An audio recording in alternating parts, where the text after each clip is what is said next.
வாழ்க வையகம், வாழ்க வையகம், வாழ்க வளமுடன். குரு வாழ்க, குருவே துணை.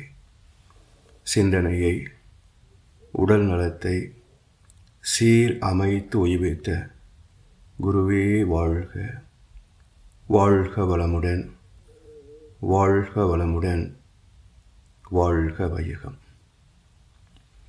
மலேசிய குலுவாங் அறுவை திருக்கோவில் தலைவர் துணை பேராசிரியர் பழனிசாமி அவர்களுக்கும், மலேசிய வாழ்க்கை விஞ்ஞான மனவளக்கலை மன்ற தலைவர் அருட்செல்வர் திருநாவுக்கரசு ஐயா அவர்களுக்கும், மலேசிய வாழ்க்கை விஞ்ஞான மனவளக்கலை மன்ற நிறுவனர் நிகழ்ச்சி ஒருங்கிணைப்பாளர் எனது நண்பர் பேராசிரியர் பிரசன்னா சண்முகன் ஐயா அவர்களுக்கும், இறைவணக்கமும் குருவணக்கமும் பாடிய பேராசிரியர் பிரபாலினி கந்தசாமி அவர்களுக்கும், இனியதொரு துரியதம் ஏற்றி தந்த பேராசிரியர் லில்லி கோபாலம் அவர்களுக்கும், இன்றைய தொகுப்புரை நிகழ்த்துகின்ற பேராசிரியர் உமாசங்கரி ராதாகிருஷ்ணம் அவர்களுக்கும், மற்றும் இந்த இணையவழி நிகழ்ச்சியில் தொடர்ந்து கலந்து சிறப்பித்து வருகின்ற ஆன்மீக அன்புள்ளங்கள் அனைவருக்கும் அருட்தந்தை வேதாத்ரி மகர்ஷி அவர்கள் சார்பாக வாழ்க வளமுடன் என்ற வாழ்த்துக்களையும் எனது அன்பு கலந்த பணிவான வணக்கத்தையும் சமர்ப்பித்து, அணுமுதல் ஆத்மா வரை என்ற தொடர் சிந்தனையில் படைப்பின் ரகசியம் பற்றிய 24ஆம் பாகத்தில், மதமும் சடங்குகளும் பற்றிய 6ஆம் பாகத்தில், ஆனி மாதத்தை பற்றிய கருத்துக்களில் மேலும் சிலவற்றை நாம் இப்போது சிந்திக்க இருக்கின்றோம். பொதுவாக ஆனி மாதமே சக்தி மாதம் என்று சொல்லக்கூடிய ஒரு கருத்து உண்டு. சக்தி வழிபாடு காட்டுகின்ற உண்மை என்ன என்றால், ஆத்மாவை சார்ந்த வாழ்க்கையை பற்றிய விளக்கத்தின் மூலமும் தவத்தின் மூலமும் மக்கள் தமது ஆணவத்தை நீக்கி மெய்ப்பொருளை அடைய வேண்டும் என்பதே. உதாரணமாக, மாரியம்மன் திருவிழா தமிழ்நாட்டிலே ஒவ்வொரு தெருவாரியாக கொண்டாடப்படுகிறது. இதனால் சமுதாயம் பெற்ற நன்மை இது என்று குறிப்பிட்டு எதையும் சொல்ல முடியாது. நட்டங்களை வேண்டுமானால் சொல்லலாம். ஆனால் இதற்குள் மறைந்திருக்கின்ற பக்தர்கள் அறியாத மிக அற்புதமான ஒரு கருத்து இருக்கிறது. அதை இப்போது நாம் பகிர்ந்து கொள்வோம். மாரியம்மன் என்ற பெயரிலேயே உள்ள கருத்து மாரி அம்மா என்பது. அதாவது, அம்மா மூலம் வந்த உயிர் இந்த உடலாக வாழ்கிறது.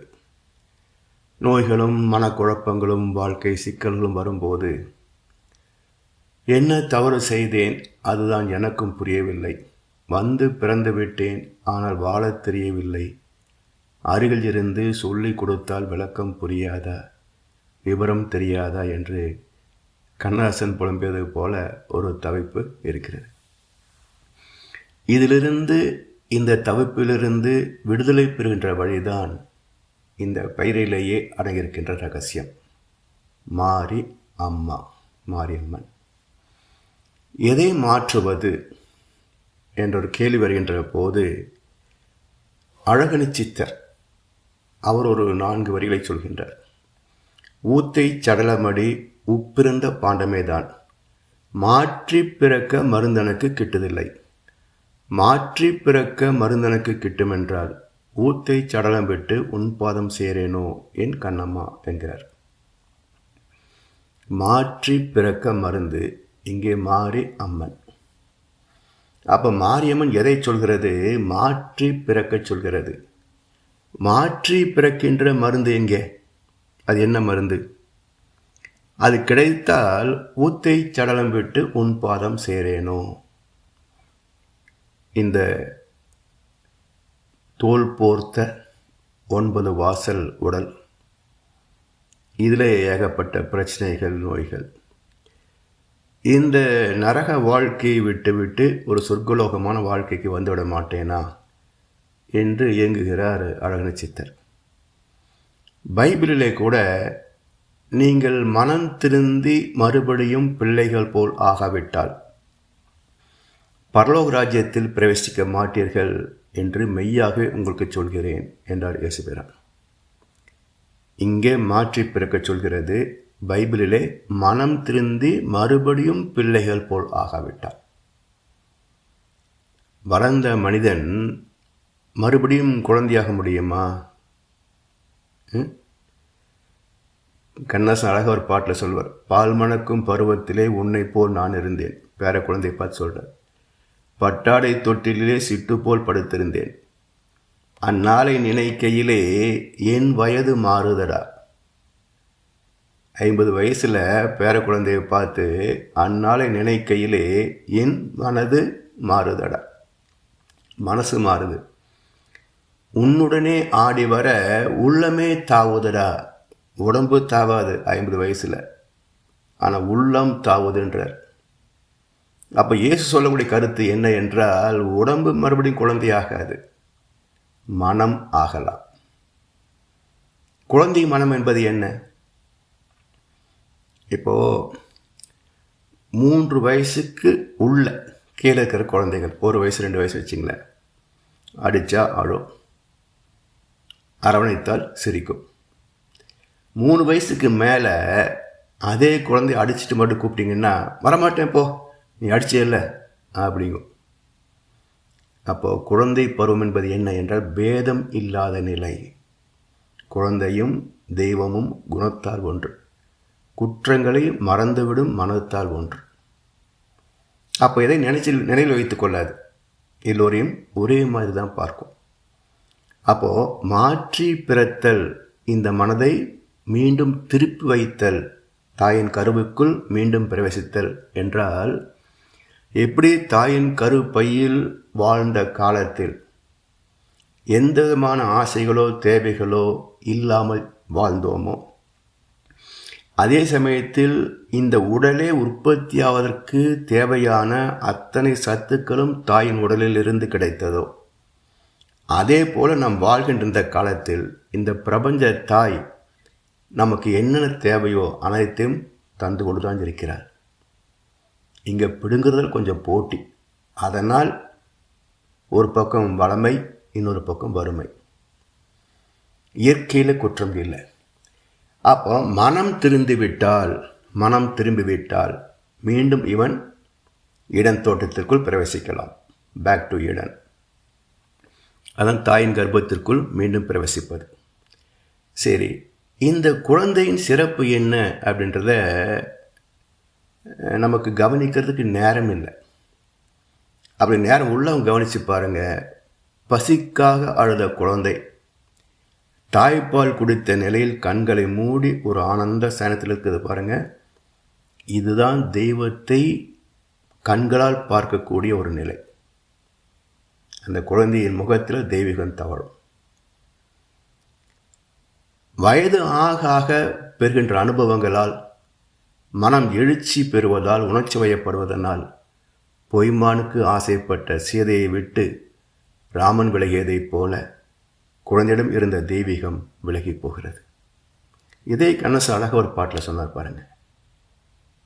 குழந்தையும் தெய்வமும் குணத்தால் ஒன்று, குற்றங்களை மறந்துவிடும் மனத்தால் ஒன்று. அந்த பாட்டில் வயது வந்த பிறகு நெஞ்சில் மயக்கம் வந்தது, அங்கு வாழ்ந்திருந்த தெய்வம் கொஞ்சம் விலகிச் சென்றது. ராமாயணத்தில் இங்கே பொய்மானுக்கு ஆசைப்பட்ட சீதையை விட்டு ராமன் விலகியதைப் போல ஒவ்வொரு குழந்தை இடத்திலேயும் அது வளர்ந்து வயது வருகின்ற போது அதற்கு பொருள் பற்றிலே ஒரு மயக்கம் ஏற்படுகிறது. இதுவரைக்கும் அந்த குழந்தையோடு வாழ்ந்திருந்த தெய்வம் கொஞ்சம் விலகிச் சென்று விடுகிறது.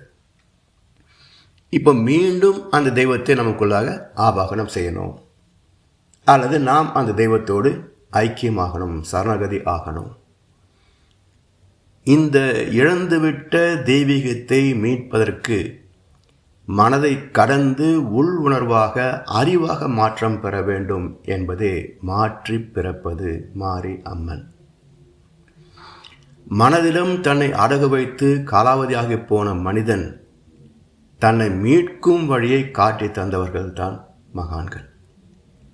இதையே இயேசு பிரானின் தாய் மேரி இங்கே மாறி, ரெண்டும் ஒன்றே தான், மாற்றி பிறக்கணும். எப்படி மூலாதாரத்தில் இருக்கின்ற உயிர் சக்தியை மேலே எழுப்பி உச்சியில் சகசிராதாரத்திற்கு கொண்டு வர வித்தையைத்தான் பிரம்ம வித்தை என்று சொல்லுவார்கள். மாரியம்மன் திருவிழாவில் ஒரு முதல் வாரம் புதன்கிழமை பூசாட்டுதல் என்று ஒரு நிகழ்ச்சி உண்டு. என்ன செய்வாங்க, அம்மனுக்கு நேர் எதிரில் கோயிலுக்கு முன்னாடி மண்ணை தோண்டி அந்த குழியில் தண்ணீரை ஊற்றி அதில் தாமரையை வைத்து அது பூசாட்டுதல் என்ற நிகழ்ச்சி. இது என்ன தத்துவத்தை காட்டுகிறது என்றால், தாமரை என்பது நம்முடைய உடலிலே மூலாதார மையத்தை குறிக்கும். ஆங்கிலத்தில் இடுப்பெலும்பை லோட்டஸ் போன் என்பார்கள், தாமரை எலும்பு. அப்போ தாமரை போல மலர்ந்திருக்கின்ற இடம் நம்முடைய மூலாதார மையம். அந்த மூலாதார மையத்தை அடையாளம் காண வேண்டும் என்று சொல்வது தான் பூசாட்டுதல். அதன் பிறகு அடுத்த புதன்கிழமை கம்பம் சாட்டுதல் என்று அடுத்த நிகழ்ச்சி. என்ன செய்கிறாங்க, அந்த குழியிலேயே ஒரு 3 கிளை உடைய ஒரு கம்பத்தை நட்டு அந்த 3 கிளைகளுக்கும் மத்தியில் அக்னி சட்டியை வைப்பார்கள். இப்போ என்ன காட்டுது, மூலாதாரத்தில் இருக்கின்ற சக்தியை குண்டலினியை எழுப்பி முக்கண் 3 கிளை என்று சொல்லக்கூடிய புருவ மையத்திற்கு ஏற்றி அங்கே உயிரை அறிய வேண்டும். வெப்ப சக்தியாகிய உயிர் சக்தியாகிய அதை அறிய வேண்டும் என்று காட்டுவது தான் கம்பம் சாட்டுதல் நிகழ்ச்சி.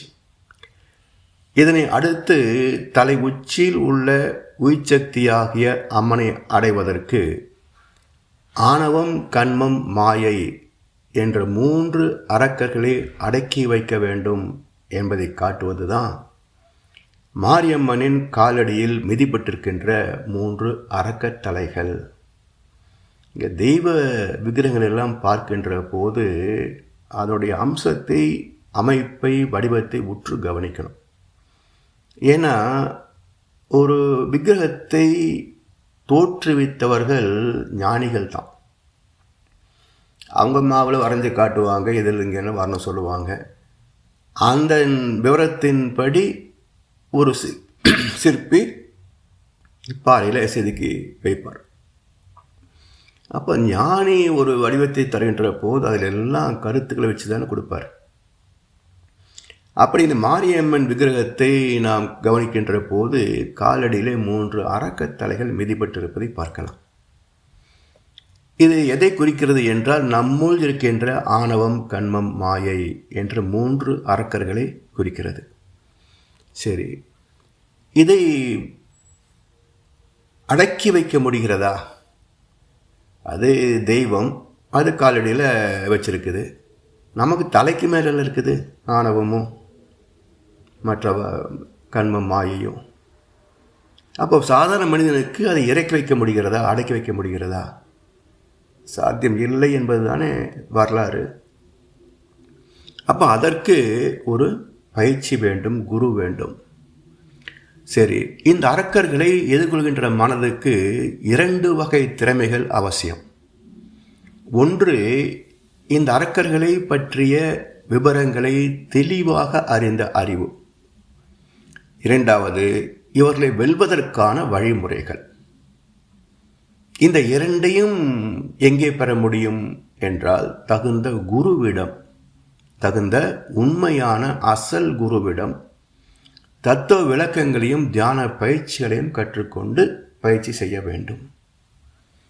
தத்துவ விளக்கத்தின் மூலம் அறியாமை என்ற மாயை விலகும். ஏற்கனவே சித்திரை மாதம் பார்த்தோமே, அந்த திரை என்ற மயக்கம், மாயை விலகும். மாயை விலகுகின்ற போது தெய்வ நீதியோடு இணைந்த செயல்பாடுகள் வெளிப்படும்.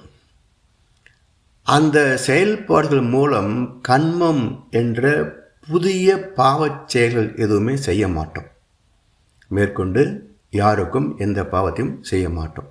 அப்போ கண்மம் நீங்குகிறது. இந்த ரெண்டும் முறைப்படுத்தி விட்டாலும் கூட ஆணவத்தை வெல்வது எளிதா? எத்தனையோ மடாதிபதிகள் இப்போ கூட பாருங்களேன், அயோத்தியில் நிகழ்ச்சி நடக்குது. ஒரு மடத்தினுடைய மடாதிபதி நான் போக மாட்டேன், அங்கே போய் என்னை கை கட்டி உட்காந்து பார்த்துட்டு இருக்கிறதா அப்படிங்கிறார். அப்போ எல்லோருமா பூஜை செய்ய முடியும்? அவர்களில் யார் உயர்ந்தவரோ அவர் பூஜை செய்வார், இவங்கெல்லாம் பார்த்துட்டு தான் இருக்கணும். அப்போ என்ன காரணம்? ஈகோ. நான் தான் முதலாளி, நான் தான் போய் பூஜை செய்யணும், என்னை பார்க்க வச்சுட்டு அடுத்தவனுக்கு செய்ய வச்சா நான் எப்படி பார்த்துட்டு இருக்கிறது? ஈகோ. அப்போது ஆன்மீகவாதி என்று சொல்லிக்கொண்டு மடத்தில் தனிமையில் வாழ்கின்ற மனிதனுக்கு ஆணவத்தை விட முடியலையே, குடும்பத்தில், தொழிலில், வியாபாரத்தில் வாழ்கின்ற மனிதன் ஆணவத்தை விட்டுவிட முடியுமா?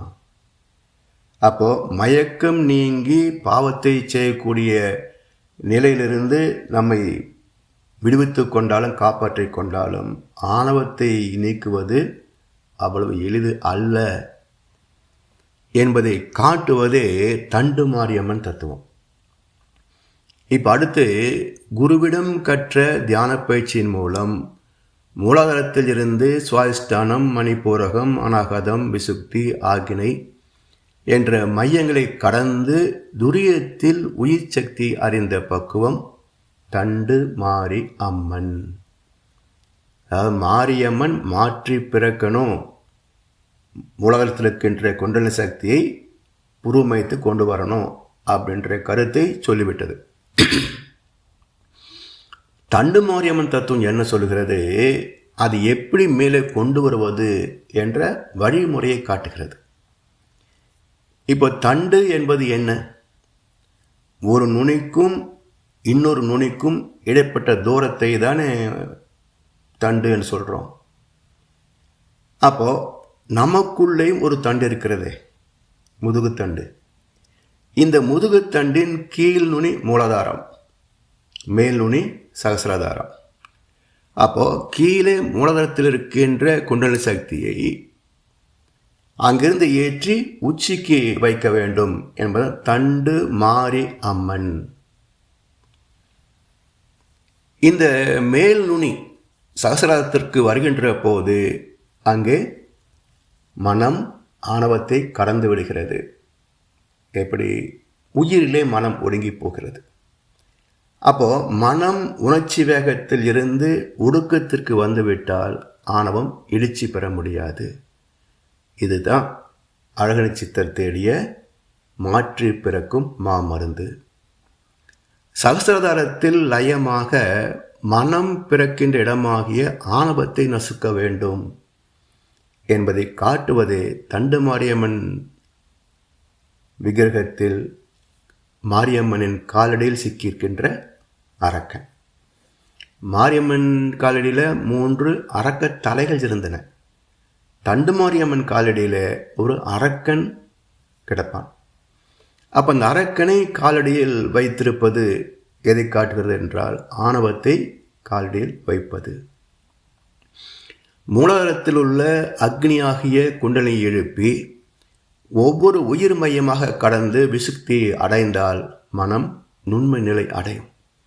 இதையும் கடந்தால் மனம் 3வது கண்ணாகிய புருவ மையத்தில் தன்னை அறியும். அதையும் கடந்து தன் மூலமாகிய உயிர் சக்தியை உணர்கின்ற மையம் உச்சி, துரியம், சகசிராதாரம், பிரம்மரந்தர்.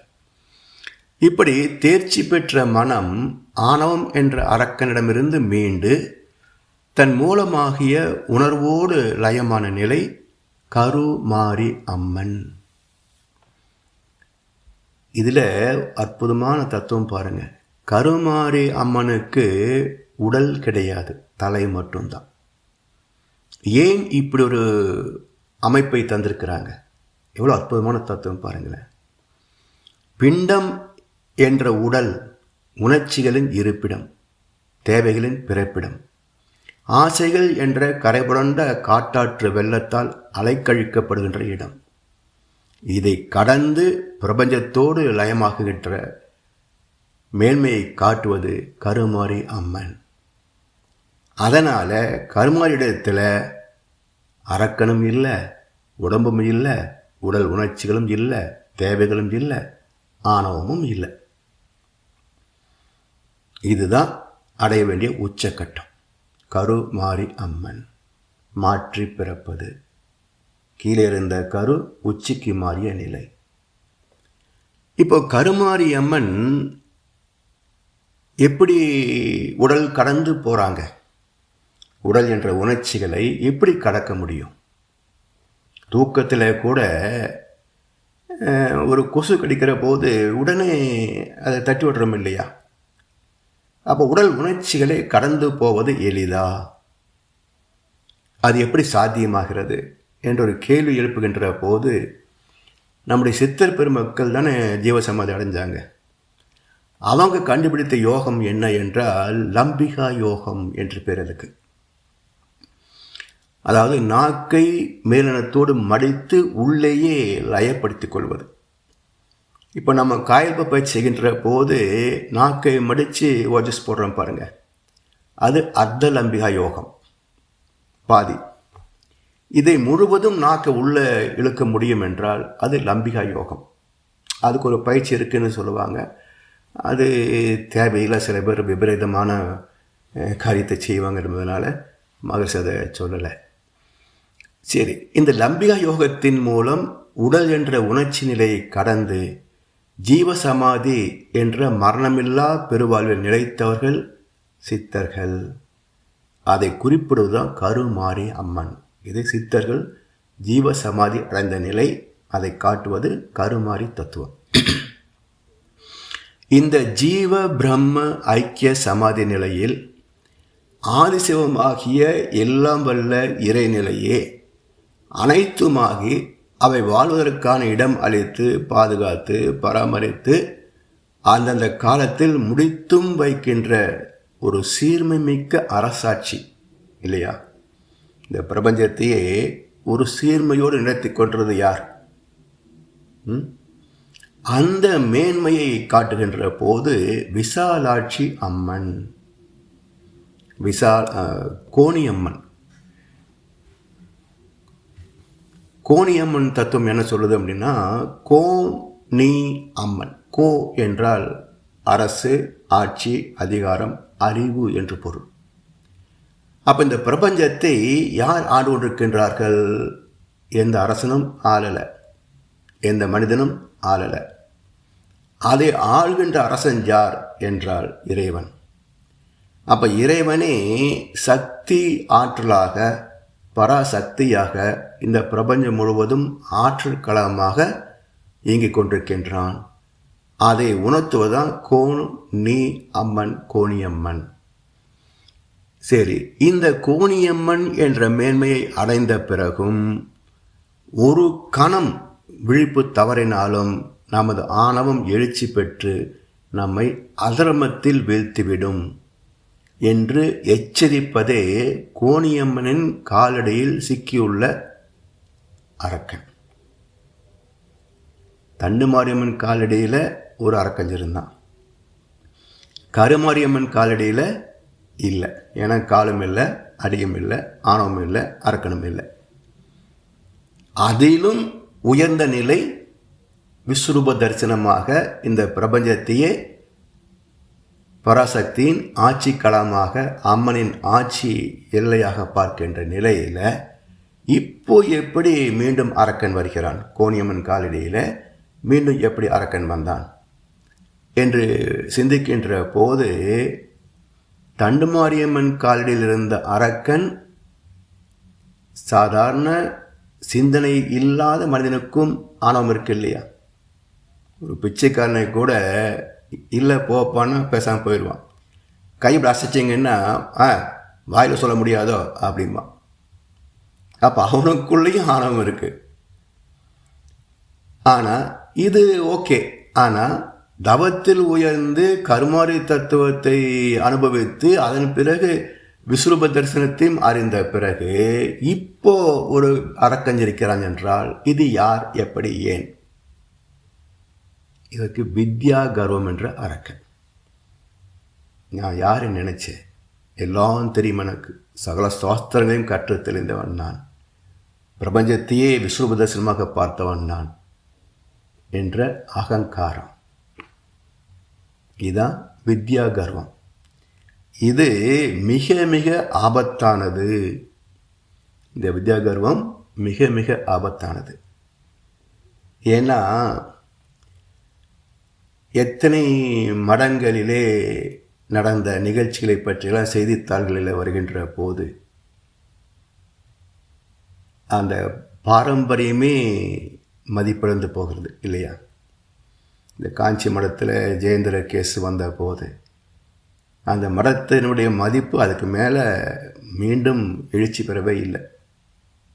அதுக்கு முன்னாடி என்ன மரியாதை இருந்தது? அப்போ என்ன காரணம்? தெய்வத்துக்கு நிகராக மதிக்கப்பட்ட ஒரு மகான் ஸ்தானத்தில் இருந்தவர் பெண் இன்பத்தில் வீழ்ந்துவிடுகின்ற போது மதிப்பிழக்கிறான். அப்போ சதுர்வேதிகளை வீழ்ந்து போன சரித்திரம் உண்டு. வேத விற்பனர் சொல்கிறாங்களே, சதுர்வேதின்னா 4 வேதங்களை கரைத்து குடித்தவர்கள் சதுர்வேதின்னு சொல்லுவாங்க. ரிக், யஜுர், சாம, அதர்வன என்ற 4 வேதங்களை கரைத்து குடித்தவருக்கு சதுர்வேதின்னு பேர். அந்த சதுர்வேதிகளை வீழ்ந்து போன சரித்திரம் உண்டு இந்த உலகத்தில். காரணம் என்னன்னா வித்யா கர்வம். எனவே இந்த மனித பக்குவத்தை குறிப்பதுதான் மாரியம்மன், தண்டு மாரியம்மன், கருமாரியம்மன் மற்றும் கோணியம்மன் தத்துவங்கள். சரி, ஜீவாத்மாவை பக்குவப்படுத்தி அதன் மூலமாகிய பரமாத்மாவோடு லயப்படுத்தும் அற்புத திருத்தலங்கள் தானே ஆலயம். அதாவது ஆன்ம லயம் ஆலயம் என்று சொல்வார் மகரிஷி. இந்த பக்தி மார்க்கத்தோடு தியான பயிற்சியில் இணைந்த ஞான மார்க்கத்தையும் பின்பற்ற வேண்டும் என்று குறிப்பிடுவதும் அம்மன் தத்துவத்திலேயே அடங்கியிருக்கிறது. பக்தியிலே தீட்சை முறையும் கிடையாது, தியான முறையும் கிடையாது. கோயிலுக்கு போக வேண்டியது, சுற்றி சுற்றி வந்து கும்பிட வேண்டியது, தேங்காய் பழம் உடைக்க வேண்டியது, அர்ச்சனை ஆராதனை செய்ய வேண்டியது, திவ்ய தரிசனம் என்று வீட்டுக்கு வர வேண்டியது. ஒரு மாற்றம் இல்லை, ஒரு துன்பமும் நீங்கவும் இல்லை. இன்னும் சொல்ல போனால் ஆலயங்களில் பணிபுரிகின்ற அர்ச்சகருடைய வீட்டிலேயே ஏகப்பட்ட பிரச்சனை இருக்குது. நான் கண்கூடாக பார்த்துருக்கிறேன். அப்போது எங்கே பணி செய்கிறார், இவருடைய வீட்டில் இத்தனை பிரச்சனைகள் என்றால் காரணம் என்னன்னு யோசிக்க வேண்டாமா? அப்போ பக்தி மட்டுமே ஒரு மனிதனை ஒழுக்கத்திற்கு திருப்பி விட முடியாதுங்க. அது வெறும் சடங்கு, ஒரு தற்காலிகமான நம்பிக்கை. தாங்க முடியாத கஷ்டம் வருது, யாராவது நமக்கு துணை செய்ய மாட்டாங்களா, சாய்ந்து கொள்வதற்கு ஒரு சுமை தாங்கி கிடைக்காதா என்ற ஒரு ஏக்கத்திற்கு ஒரு வடிகால் தான் கோவில். நெஞ்சுக்கு நிம்மதி ஆண்டவன் சன்னதி. அப்போ துன்பம் வருகின்ற போது தெய்வத்தை பற்றிக்கொள், துன்பம் விலகிய பிறகு தர்மத்தை பற்றிக்கொள். ஏன்னா தெய்வத்தை விட சக்தி வாய்ந்தது தர்மம். தெய்வத்தை விட சக்தி வாய்ந்தது தர்மம். ஏன்னா தர்ம பரிபாலனம் தான் நாம் சந்திக்கின்ற இன்பத் துன்பங்களுக்கு காரணம். அப்போ எப்படி தர்மத்தை பரிபாலனம் செய்கிறது? நாம் நல்லதை செய்தால் புண்ணியத்தை பரிசாக தருகிறது, தீயதை செய்தால் பாவத்தை தண்டனையாக தருகிறது. அப்போது நமக்கு துன்பங்கள் வருகிறது என்றால் இறைவன் தண்டிக்கிறான், நம்முடைய பாவத்தை கழுவுகிறான். அதனால் இந்த சிக்கல், இந்த வியாதி, இந்த மனஸ்தாங்கள் வந்தது. அப்போது அர்ச்சகர் வீட்டிலேயே சிக்கல் வருகிறது என்று சொன்னால் அங்கே பாவம் இருக்குதுன்னு தான் அர்த்தம். அப்போ இவரே பாவியாக இருக்கின்ற போது பக்தன் எப்படி பாவம் செய்யாமல் இருப்பான்?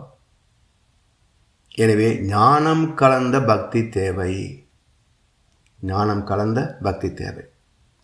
இதையும் பக்தி மார்க்கத்திலே இணைத்திருக்கிறார்கள். அந்த அம்மன்களுக்கு பெயர் காமாட்சி, மீனாட்சி, விசாலாட்சி. இப்போ மாரியம்மன், தண்டு மாரியம்மன், கருமாரியம்மன், கோணியம்மன் தத்துவங்கள் பக்குவம் அடைய வேண்டும், அதற்கு குண்டலினி சக்தியை அறிந்து அதை உச்சிக்கு ஏற்ற வேண்டும், இந்த பிரபஞ்சத்தோடு இணைந்து இறைவனை அறிய வேண்டும் என்றெல்லாம் வழிகாட்டிவிட்டது, குறிப்பு காட்டிவிட்டது. இப்படியெல்லாம் நீங்கள் செய்யணும் என்று ஒரு வழியை காட்டிவிட்டது.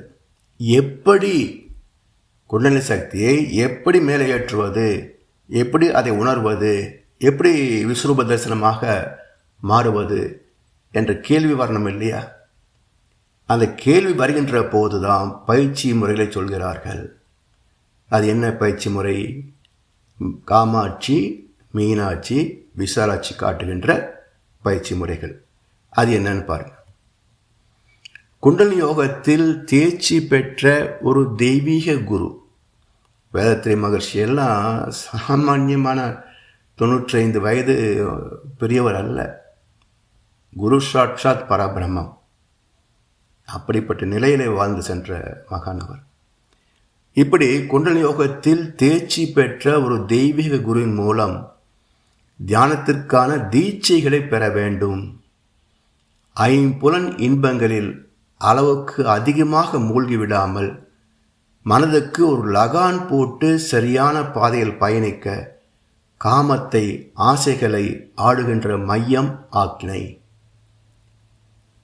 அதை கமாண்டிங் சென்டர். ஆக்ஞா என்றால் கமாண்ட், உத்தரவு என அர்த்தம். அப்போ இந்த உடல் புலன்களுக்கு உத்தரவுகளை பிறப்பித்து புலன் இன்பங்களை தூய்க்கக்கூடிய அந்த ஆளுமை திறம் உடைய மையம் ஆக்ஞா சக்கர பூர்வமத்தியில். இதை கமாண்டிங் சென்டர் என்று சொல்வார்கள். குருவின் திருக்கரங்களால் சீடனின் மூலாதாரத்தில் இருந்து குண்டலினி சக்தியை ஆக்னைக்கு ஏற்றி வைத்து சக்தியாகிய அம்மனை இரு புருவங்களுக்கு மத்தியில் உணரச் செய்கின்ற தீட்சை முறை ஸ்பரிச தீட்சை, ஆக்னை தீட்சை. இந்த ஆக்னை தீட்சையின் மூலம் மனதின் இச்சைகளாகிய காமத்தை ஆட்சி செய்கின்ற திறம் பெறுவதே காம ஆட்சி, காமாட்சி அம்மன் தத்துவம். காம ஆட்சி அம்மன் உயிரை அளவு முறையோடு பயன்படுத்தி கொள்ளக்கூடிய மன திடத்தை, மன உறுதியை பெறக்கூடிய மையம் ஆக்ஞா. அதுக்குரிய தீட்சை ஆக்னை. அதை காட்டுவது காம ஆட்சி அம்மன், காமாட்சி அம்மன் தத்துவம். மூலதனத்தில் உள்ள உணர முடியாத அடங்கி கிடக்கின்ற குண்டலினி சக்தி. இப்போ நாம் எல்லாம் மனவளக்கலையில் தாவம் செய்து கொண்டிருக்கின்றோம். நம்மிடத்துல மட்டும்தான் குண்டலினி இருக்கிறதா? ஒரு திருடங்கிட்ட, ஒரு குடிகாரங்கிட்ட குண்டலினி சக்தி இருக்காதா? எல்லா மனிதர்களிடத்திலேயும் குண்டலினி சக்தி உண்டு. எல்லா ஜீவன்களுக்கும் கருமையம், மூலாதாரம் உண்டு. அப்போது மூலாதாரம் தான் அதுக்கு பேர். ஏன் அது மூலாதாரம் சொல்கிறோம்? இந்த உடம்பு தாயின் கருவில் உருவாச்சு இல்லையா? எது மூலம்? தந்தை தாய் ஈர் உயிரும் ஒன்று சேர்ந்து தழைத்து ஒரு உடலாகி உலகில் வந்தோம். அப்போ தாய் தந்தையுடைய காந்த ஆற்றல்கள், அவருடைய 7 தலைமுறை அனுபவங்களை ஒரு பிரதி, ஒரு காப்பி எடுத்துக்கொண்டு உயிர்சக்தி மூலமாக தாயின் கருவிலே வந்து கருமுட்டையோடு இணைந்த நிலை, அது காரண உடல் என்ற காந்த உடலாகத்தான் கருவாகிறது. அதுதான் ஆத்மா. இதுதான் இந்த உடம்புக்கு மூலம். அதுக்கப்புறம் அது பெற்ற வளர்ச்சி தான் உயிர் உடலாக, பருவுடலாக வளர்ந்து 10 மாதங்கள் கழித்து அற்புதமான குழந்தையாக பிரசவமாகிறது. அப்போ இந்த உடம்பு தோன்றுவதற்கு மூலமான ஆற்றலே இந்த தாய் தந்தை உடம்பிலிருந்து வந்த உயிர் சக்தி தான். அது மட்டுமல்ல, அந்த உயிர் சக்தி இந்த உடலில் இருப்பு உள்ளவரை தான் வாழ்க்கை. இருப்பு முடிஞ்சு போச்சுன்னா சங்கு ஊதிடுவாங்க. அப்போ இந்த உடல் தோன்றுவதற்கு மூலமாகவும் வாழ்ந்து கொண்டிருப்பதற்கு ஆதாரமாகவும் இருக்கின்ற ஆற்றல் மூல ஆதாரம், மூலாதாரம். இது எல்லாருக்கும் இருக்கு. பிறகு எதை குண்டலினி சொல்கின்றோம் என்றால், இந்த ஆற்றலே தன்னை அறிய எழுச்சி பெறுகின்ற போது இதுக்கு இன்னொரு பேர் குண்டலினி. குண்டம் என்றால் நெருப்பு, அலி என்றால் ஆண் பெண் என்ற பேதம் இல்லாத ஒன்று. நாத விந்து கலாதி நமோ நம வேத மந்திர ஸ்வரூபாய நமோ நம. நாதம் பெண் சக்தி, விந்து ஆண் சக்தி. நாத விந்து கலந்த ஆதி கலாதி, நாத விந்து கலாதி நமோ நம வேத மந்திர ஸ்வரூபாய நமோ நமோ. வேதம் என்றால் இறைத்துகள், மந்திரம் என்பது அதிர்வுகள். அப்போ இயக்கமாகவும் அதிர்வாகவும் சக்கரமாகவும் சங்காகவும், சங்கு சக்கரதாரி மகாவிஷ்ணு. அப்போ வேத மந்திர ஸ்வரூபாய நமோ நமோ. இப்படி அந்த மூலாதாரத்திலிருந்து குணசக்தியை முச்சந்தியாகிய நெற்றிக்கண் ஆகிய புருவ மையத்தில் உணர வேண்டும் என கோடிட்டு காட்டுவது மாரியம்மன் தத்துவம். அது பக்தி. அதற்கான தீட்சையை பெற வேண்டும் என்று காட்டியது ஞானம். அது காமாட்சியம்மன் தத்துவம். அப்போ பக்தியிலேயே ஞானத்தை கலந்திருக்கின்றார்கள் நம்முடைய முன்னோர்கள். எவ்வளோ அற்புதமான ஒரு ரகசியத்தை நாம் இன்னும் தெரிஞ்சிக்காம அவஸ்தைப்பட்டு இருக்கிறோமே. சரி, இப்போ ஆக்கினையில் மனவேகம் பீட்டா அலை, அதாவது 14 முதல் 40 வரைக்கும் இயங்கிக் கொண்டிருந்த மனம் இப்போ ஆக்னைக்கு வந்தவுடனேயே என்ன மாற்றம் பெறுகிறது என்றால் 13லிருந்து 8 வரைக்கும் ஒடுக்கம் பெறுகிறது. 40லிருந்து 14 வரைக்கும் ஓடிக்கொண்டிருந்த மனம் மூலதளத்தில் இப்போ ஆக்னையில் உணர்கின்ற போது 13லிருந்து 8 அலை வரைக்கும் பயணிக்கிறது. இந்த ஒடுக்கத்தில் தர்மத்திற்கு முரண்பட்ட ஆசைகள் நம்மை தாக்குவது இல்லை. தர்மத்தை முன்னே வைத்து ஆசையை பின்னே வைக்கின்ற பக்குவத்தை பெற்றுவிடுகின்றோம். இதுக்கு முன்னாடி ஆசையை முன்னே வைத்து தர்மத்தை பின்னே வைத்தோம். ஆக்னியில் தேர்ச்சி பெற பெற தர்மத்தை முன்னே வைத்து ஆசைகளை பின்னே வைக்கிறோம். அப்போ தர்மம் சார்ந்த வாழ்க்கை, அறம் சார்ந்த வாழ்க்கை, ஒழுக்கம் சார்ந்த வாழ்க்கை நமக்கு உற்ற பாதுகாப்பு. உடல் நோய்கள் வராமல், மனக்குழப்பம் வராமல், வறுமை வராமல், பகை பிரிவு வராமல், அகால மரணம் வராமல் நம்மை பாதுகாக்கின்ற ஒரு தெய்வீகம் ஆக்னேய தவம். இதுவே காமத்தை ஆட்சி செய்கின்ற காமாட்சி. சரி, ஆக்னேய தீட்சை மூலம் பெற்ற விழிப்புணர்வால் ஏற்கனவே சொன்னது போல மாயை விலகி விடுகிறது. அதர்ம செயல்கள் தவிர்க்கப்படுகின்றன. 3 அரக்கர்களில் மாயை கண்மம் என்ற இருவரை கொன்றாலும் தலைவனாகிய தலையில் உள்ள ஆணவத்தை இந்த ஆக்னேய தவத்தால் அழிக்க முடியாது. அதுக்கு என்ன செய்வது? அடுத்த தவம். அதுக்கு நயன தீட்சை, சச்சு தீட்சை என்று சொல்லுகிறான். எப்படி என்றால், இப்போ நீர்வாழ் ஜீவராசிகள், இப்போ மீன் எடுத்துங்களேன். மீன்களுக்கு முட்டையிட்டு அடைகாக்க முடியாது, தண்ணியில் அடைகாக்க முடியாது இல்லையா? அப்போது அதற்குள் இருக்கின்ற அறிவு அதுக்கு ஒரு வழியை கண்டுபிடித்து விடுகிறது. என்ன வழி? முட்டை இட்டவுடனேயே மீன்கள் கண்களாலேயே பார்க்கின்ற போது அந்த முட்டைகள் தானே குஞ்சுகளாக மாறிடும். அப்போ முட்டை இட்டவுடனேயே கண் பார்வை மூலமாக அதை குஞ்சுகளாக பொறிக்க வைத்து விடுகிறது மீன்கள். அப்போ கண்கள் மூலம் ஆற்றலை பாய்ச்சி அதிலிருந்து உயிர் சக்தியை உருவாக்க முடியும் என்று காட்டியது மீன். அதே போல குருவானவர் தன் கண்கள் மூலமாக ஆற்றலை பாய்ச்சி முட்டைகளை பொறுக்கச் செய்வது போல தன் கண்கள் மூலம் சீடனின் ஞானத்தை பொறிக்க செய்ய முடியும், ஞானத்தை வெளிப்படுத்த முடியும் என்று காட்டியதுதான் துரிய தீட்சை. முதுகுத்தண்டில் கீழ் நுனியாகிய மூலாதாரத்திலிருந்து மேல் நுனியாகிய சகசிரதாரத்திற்கு குண்டலினி சக்தியை ஏற்ற வேண்டும் என்று காட்டியது தண்டுமாரி அம்மன்.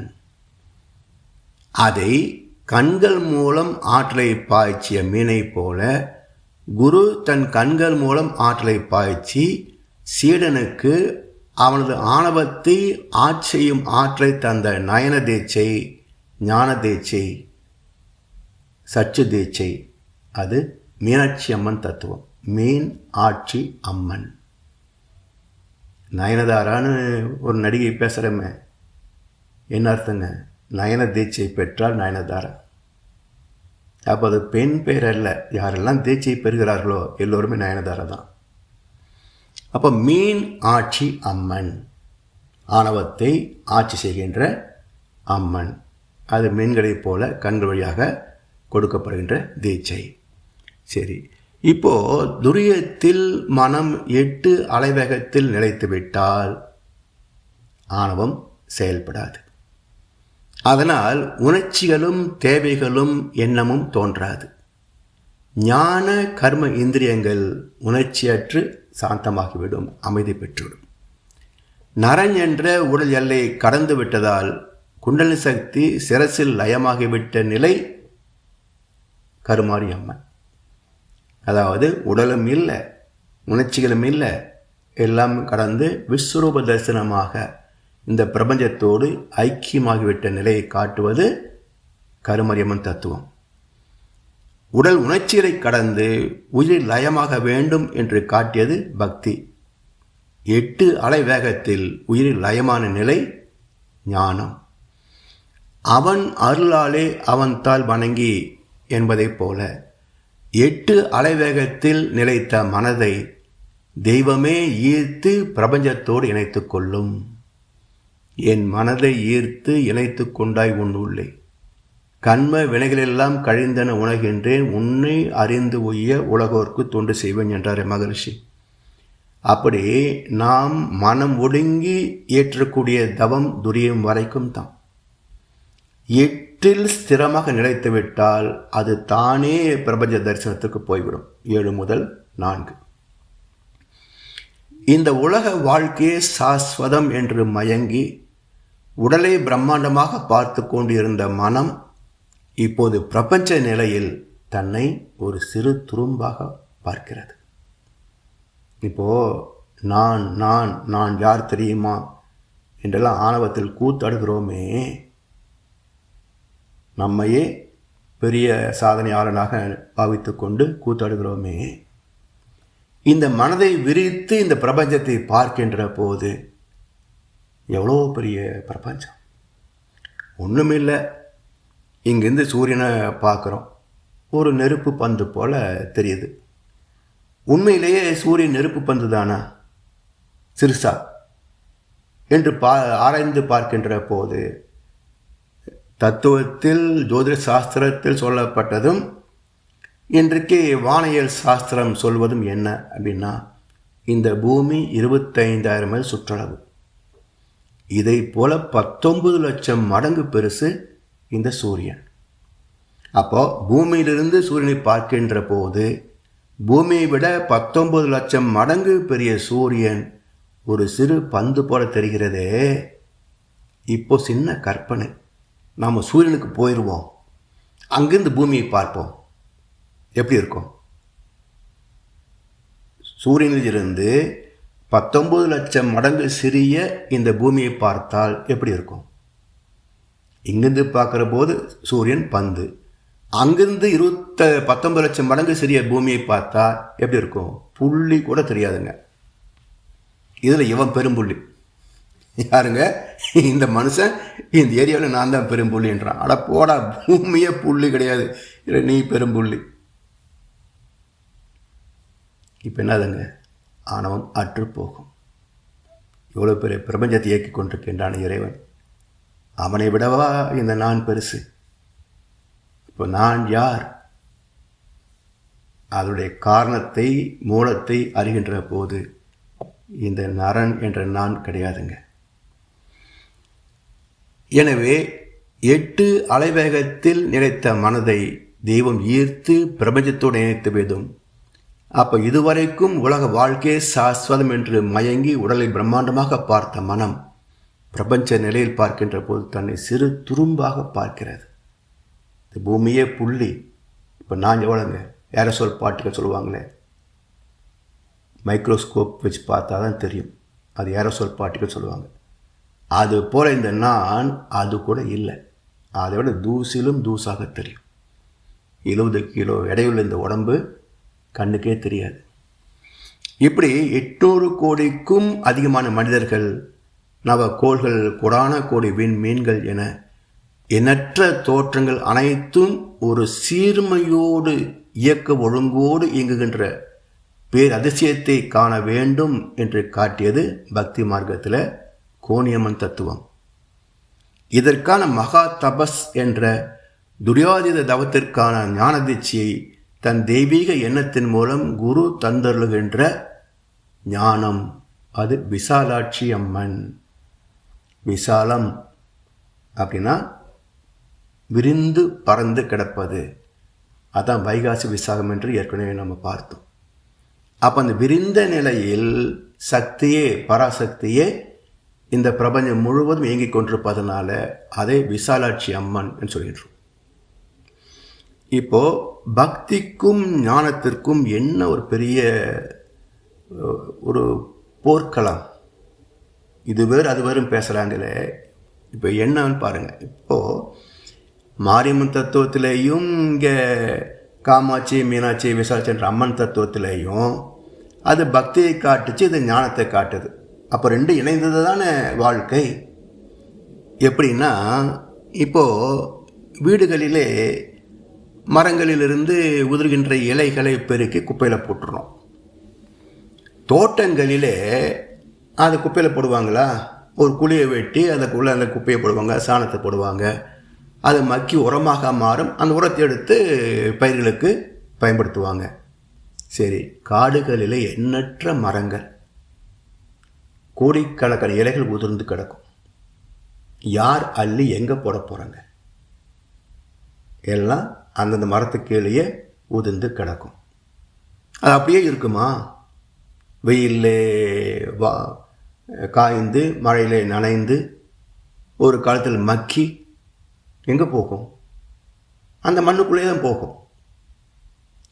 மண்ணுக்குள்ளே போனது அந்த மரத்தின் வேருக்குத்தான் உரமாக மாறுது இல்லையா?